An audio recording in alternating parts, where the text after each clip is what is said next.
the Rolling Stones in Oklahoma. My all-time favorite Did you band. just lose your shit when this Dude, was announced? when they announced that they were going to play Owens Field, I fucking lost my mind.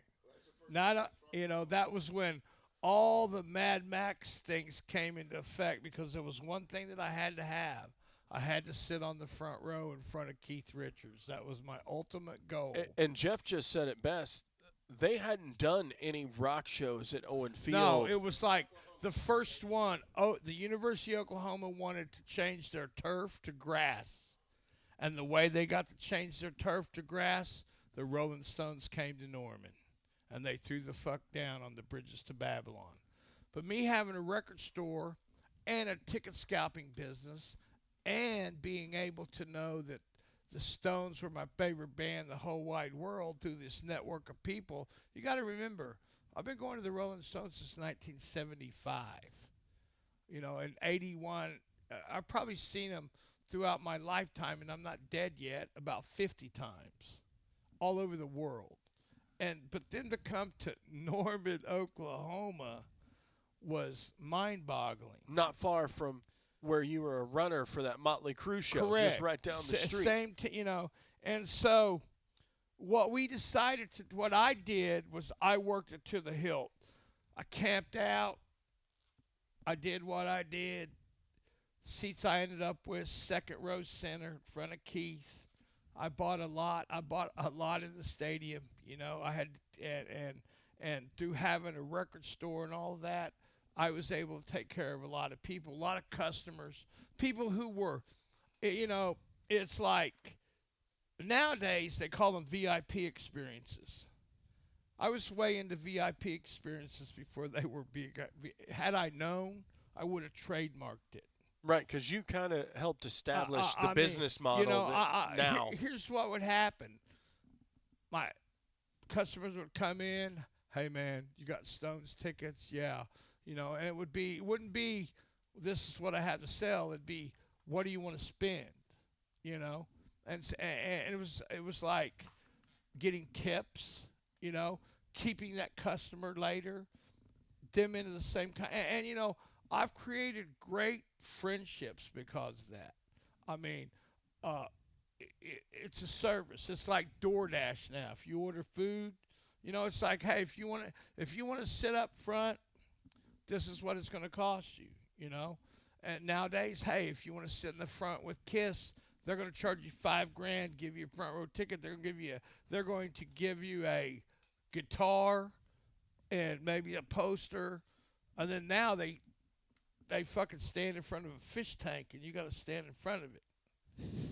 So I'm just saying. But in '97, it was like, for me, I lived it, I slept it. The only thing I didn't do was put it together. I did everything else, promo. Just right here, I got a flyer. Choice Music proudly announces our fall sale on Saturday, October 25th, and Sunday, October 26th, with the show being on the 28th. The 28th, held in honor of the greatest rock and roll band in the world, the Rolling Stones.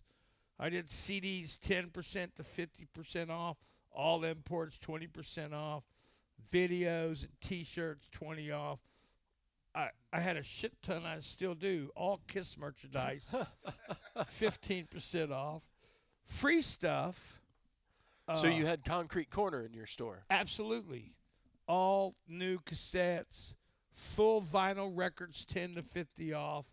I had $100 shopping spree, and I even gave away a pair of Stones tickets.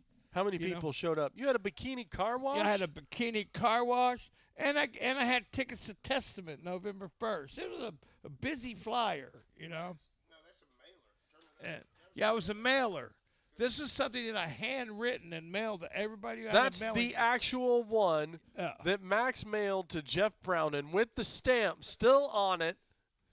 Unbelievable that you actually still have that out. Hey, listen, we made a festivity of it. The Bikini Carwash was the Midnight Dolls. Right. And this is another vivid memory. You just got your ultimate hustle on. Hustling ain't easy. but I was doing it. And this is how much the hustle was. The Oklahoma City Police Department on the Bikini Carwash, this is a vivid memory of it. I can remember to this day, like there's what's that movie called? Teacher with Cameron Diaz. Bad Teacher. Well, Bikini Carwash, Oklahoma City Police. I had 4 hot babes Washing cop cars? washing the cop car, and shamming it with their breasts. All the cops sit in the car, and fucking loving on it. You know how they get up on the windshield and fucking, It's the cost of doing business, Max. hey, and you know what? It was free because protect and serve. But that's You learned a few things from your. I've learned a few things along the way, but now that I look back, it was crazy.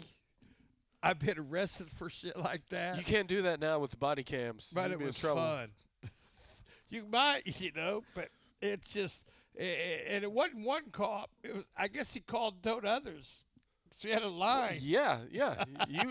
Nothing was going to happen at your store. That's for sure. There was nothing bad going It to was happen. well protected that day. So October 28th, 97, Rolling Stones with Sheryl Crow, Owens Field, sold out Bridges to Babylon tour. 53,327 tickets sold. And I'm assuming this is the gross. $3,076,378. But here was the other thing.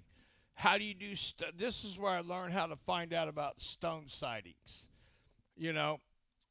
Waterford Hotel, Rolling Stones. At 63rd and Penn? 63rd and Penn. The first time. That was the hotel they stayed in? That was the hotel they stayed in. And that was the only 5-star hotel correct. at the time? And they flew in from Dallas and stayed there one day, the show day, and you had to learn how to move. I caught them. I got the record on the wall here that I got signed, catching them coming out of the. I see it right above you. Yeah, coming out of the hotel, but that was just a meeting because I was in a hurry to go to the show. But another crazy story that happened to me,